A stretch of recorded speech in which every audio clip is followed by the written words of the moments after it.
terhingga kepada anda yang telah berpartisipasi mengikuti turnamen sepak bola Galacticos League 2.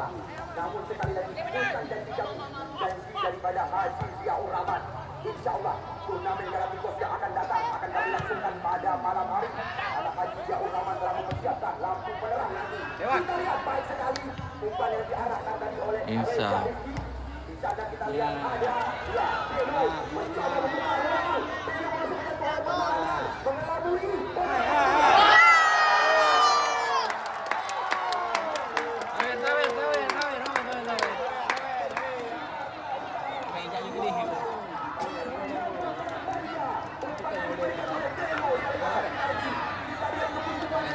Satu kosong.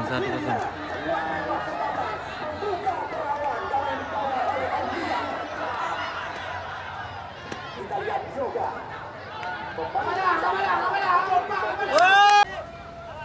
kita lihat dengan sentuhan wantu tadi. Namun sayang kita lihat juga tidak mengetahui kemana orang umpan yang diberikan oleh Rian Nok tadi. Ya ini dia.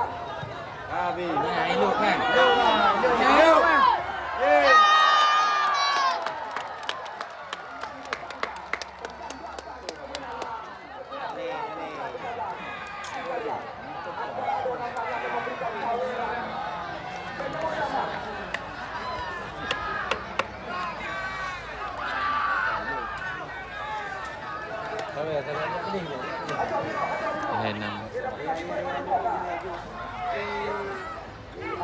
2-0.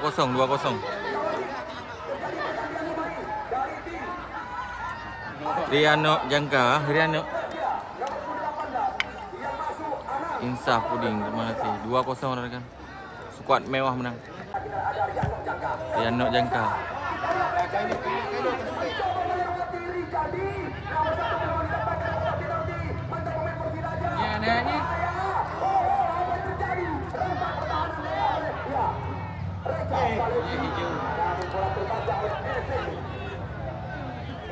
Menang putra belakang 2-0.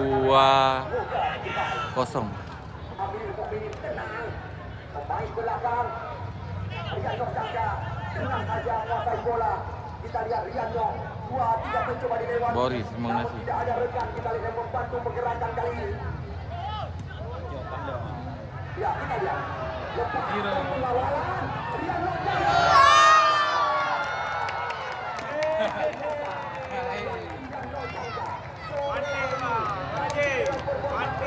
Mak boleh dijemput 6. 0.